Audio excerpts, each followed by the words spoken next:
Hozir ichimda mitti bir yurak uryapti. Men uning zarblarini aniq his qilyapman. Bu hayotimdagi eng katta mo'jiza bo'lishi kerak edi. Ammo har safar bu mitti yurak urganida mening qalbim qon yig'laydi. Chunki bu bola muhabbat mevasimi yoki shafqatsiz kelishuvning qurbonimi o'zim ham bilmayman. Men o'z oilamni saqlab qolish uchun o'z tanamni va butun insonligimni shaytonga sotdim. Assalomu alaykum, sirlarini tun qorong'usida o'z qalbida qulflab yashaydigan dardli azizlarim. Hikoyachi Momo kanaliga yana bir bor xush kelibsiz. Bugun men sizning e'tiboringizga shu qadar og'ir, shu qadar ayanchli bir iqrorni olib keldimki, buni eshitib vujudingiz titrab ketadi. Videoni oxirigacha tomosha qiling. Balki bu hikoya kimningdir ko'zini ochar. Marhamat, qulayroq joylashib oling, biz boshladik. Mening ismim Nigora. 27 yoshdaman. Men oila degan muqaddas tushunchani qon-qonimga singdirib ulg'aygan qiz edim. Otam erta vafot etgan, bechora onam bizni igna bilan quduq qazigandek katta qilgandi.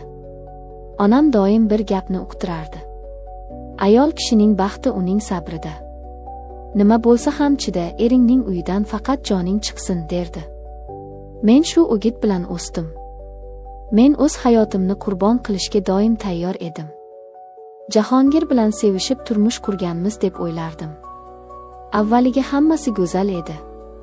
Lekin to'ydan keyin ertak tezda tugadi. U ishlamasdi. Doim asabiy, doim nimadandir norozi edi. Eng yomoni uning onasi mening qaynonam edi. U ayol meni umuman yoqtirmasdi. Har bir qadamimdan ayb topar, har bir so'zimni xatoga burardi. Ular meni har kuni, har daqiqa ezishardi. Men yig'lardim, lekin hammasiga chidardim. Chunki sabr qilsam, bir kun hammasi yaxshi bo'ladi deb ishonardim. Lekin bizning eng katta, eng qora fojiamiz boshqa narsa edi. Biz farzand ko'ra olmadik. Yillar o'tdi. Uylar huvillab yotardi. Qaynonam bu masalada butunlay shafqatsizlashib ketdi. U meni qarindoshlar oldida bepusht, yaroqsiz qiz deb ochiqchasiga haqorat qilardi. Jahongir esa meni himoya qilmasdi. U faqat baqirardi yoki uydan chiqib ketardi. Men o'zimni dunyodagi eng keraksiz, eng baxtsiz ayoldek his qilardim. Menda ayollik g'ururi degan narsa qolmagandi. Kuz oylarining birida juda g'alati, tushunarsiz voqea yuz berdi. Kechasi yomg'ir yog'ayotgan edi. Jahongir uyga kelmadi. Men oshxonada yolg'iz edim. Eshik sekin taqilladi. Qaynog'am, Jahongirning akasi Rustam kirib keldi. U Jahongirdan farqli o'laroq juda boy, aqlli va qattiqqo'l odam edi. Men undan doim hayiqardim. Rustam menga uzoq tikilib turdi. Uning ko'zlarida ham rahm-shafqat, ham qandaydir qora niyat bor edi. U qarshimdagi stulga kelib o'tirdi. "Nigora, sen bu uyda o'lib boryapsan", dedi u past, bo'g'iq ovozda. Men indamadim. Ko'zlarimga yosh keldi. U cho'ntagidan qandaydir tibbiy qog'ozlarni olib stol ustiga qo'ydi. "O'qi buni", dedi u. Men qaltiragan qo'llarim bilan qog'ozlarni oldim. U yerda Jahongirning ismi yozilgan edi. Tibbiy xulosalar. So'zlarni tushunish qiyin emasdi. Jahongir umuman farzand ko'ra olmasdi. U mutlaqo bepusht edi. Hech qanday davosi yo'q edi. Mening miyamga qon urdi. Atrof gir aylanib ketdi. Demak, ular buni bilishgan. Qaynonam ham, Jahongir ham boshidan hammasini bilgan. Lekin yillar davomida butun aybni atayin mening bo'ynimga qo'yishgan ekan. Odamlar oldida yigitning sha'ni toza qolishi uchun meni tuproqqa qorishgan ekan. Men yuzimni yopib, ovozsiz dod soldim. Rustam mening qaltirayotgan yelkalarimdan ushladi. Uning barmoqlari issiq va qattiq edi. "Yig'lama", deb pichirladi u. "Men senga yordam bergani keldim. Faqat bitta yo'l bor." Men boshimni ko'tarib unga qaradim. U menga shunday gapni aytdiki, men o'zimni tiriklayin ko'milgandek his qildim. Oila sha'ni, Jahongirning nomusi saqlanib qolishi kerak. Senga farzand kerak. Bizga esa obro', dedi u ko'zlarimga tik qarab. Men bilan bo'lasan.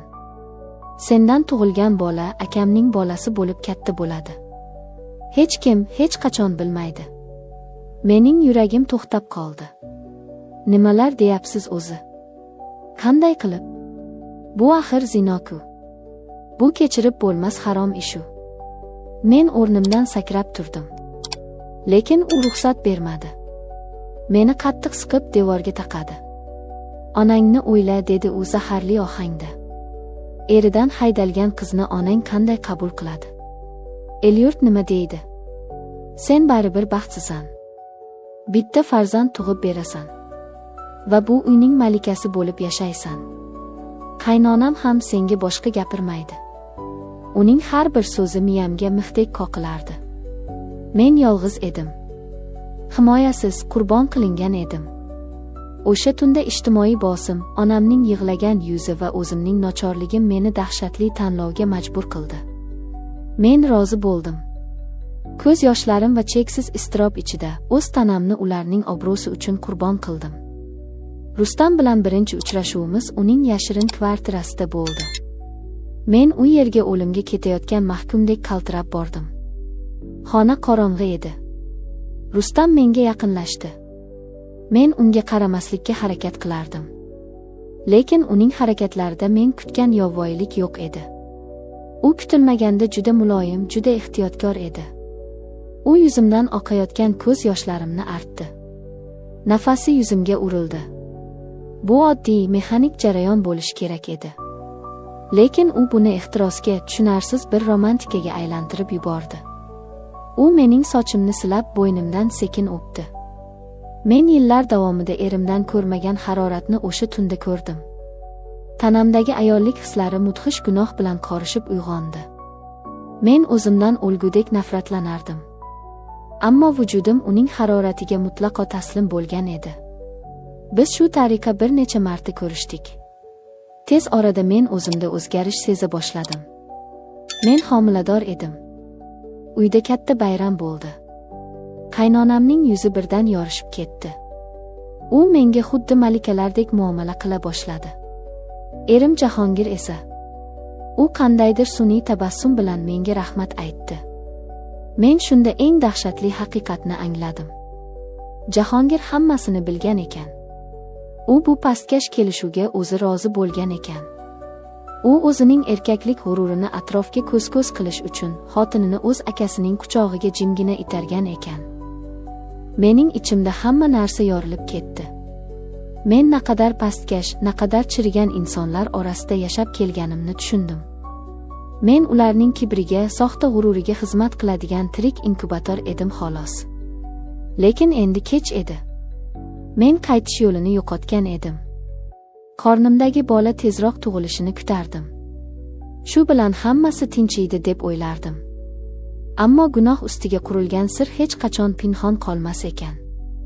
Taqdir bizni eng shafqatsiz tarzda jazolashga tayyor turgan edi. Kunlarning birida Rustam meni yana o'sha yashirin kvartiraga chaqirdi. Men bormayman dedim, axir ish bitdi-ku. Ammo u meni sog'inganini, mensiz tura olmayotganini aytdi. U bu o'yinga o'zi ham qattiq berilib ketgan edi. U mendan foydalanishda davom etmoqchi edi. Qo'rqib asabiylashib bordim. Biz xonada edik. U meni quchoqlab turardi. Ehtiros ikkimizni ham ko'r qilgan bir paytda. Birdan yo'lakdagi eshik shiddat bilan ochildi. Biz sapchib tushdik. Xona eshigi zarb bilan ochildi. Ostonada Rustamning xotini Dilnoza turardi. Uning yonida qaynog'amning singlisi ham bor edi. Dilnozaning qo'lida telefon, u bizni videoga olyapti. Uning ko'zlarida yosh bor edi, lekin nigohi toza dahshat va qasos olovi bilan yonardi. Mening tanam muzlab qoldi. Yuragim go'yoki yulib olingandek bo'ldi.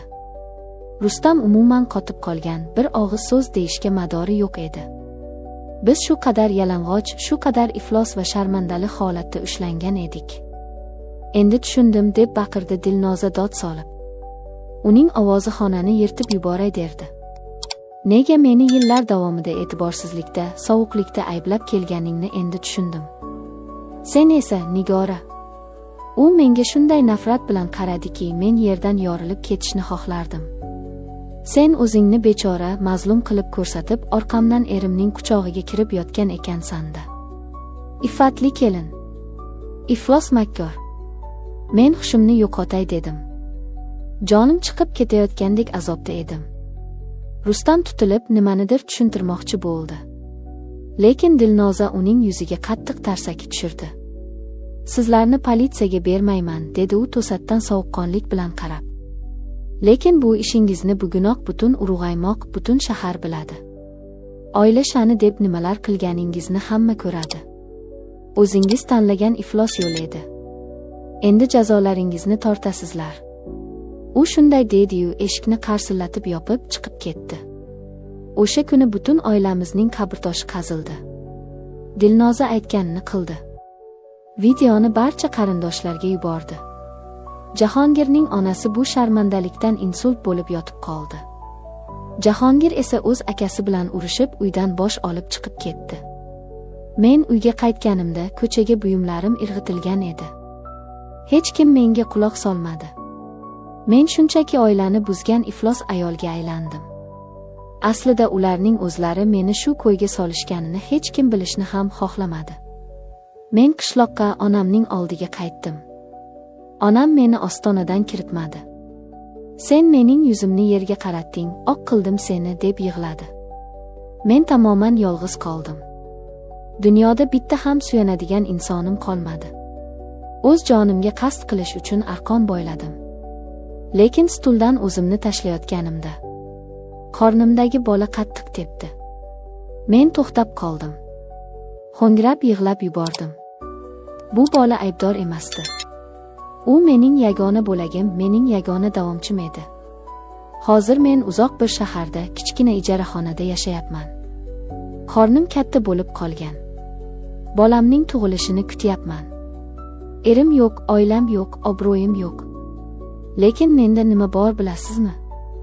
Menda achchiq bo'lsa-da haqiqat bor. Men bu iflos o'yinlardan, ularning zaharli qafasdan qutuldim. Men o'z qadrimni, o'z nomusimni ularning soxta e'tibori uchun sotib, katta jazo oldim. Ammo men sinmadim. Men bu bolani o'zim katta qilaman. O'zim unga ota va ona bo'laman. Aziz ayollarim, hayotda qanday og'ir vaziyatga tushmang, hech qachon o'z nomusingizni, o'z tanangizni kimningdir sha'ni yoki yolg'on baxt uchun qurbon qilmang. Birovning gunohini yopaman deb o'zingiz do'zaxda yonasiz. Sabr qilish bu o'zini xo'rlash, jinoyatga sherik bo'lish degani emas ekan. Ba'zan eng to'g'ri yo'l hamma narsani tashlab, o'z qadringni saqlab qochish ekan.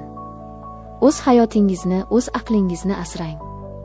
Agar mening achchiq qismatim sizni bir soniya bo'lsa ham o'ylantirgan bo'lsa, videoga like bosib, kanalimizga obuna bo'ling. Sizning har bir fikringiz men uchun katta dalda bo'ladi. Izohlarda o'z munosabatingizni yozib qoldiring. Bu Hikoyachi Momo kanali edi. Hech qachon o'zingizga bo'lgan hurmatni yo'qotmang. Ko'rishguncha.